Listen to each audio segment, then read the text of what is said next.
हम बना रहे हैं तुलसी की चटनी। सबसे पहले हमने ग्राइंडर में हरी मिर्च डाली, फिर हमने अदरक लहसुन डाल दिया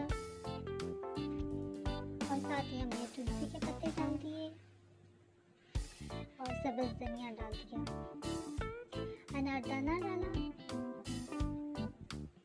नमक डाला, सफ़ेद जीरा डाला और पानी डालकर इसको ग्राइंड कर लिया।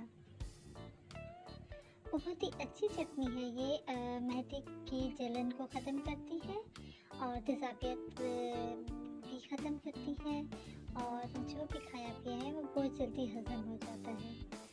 ज़रूर बनाइएगा और अपनी दुआओं में याद रखिएगा। अस्सलाम वालेकुम व रहमतुल्लाहि व बरकातहू।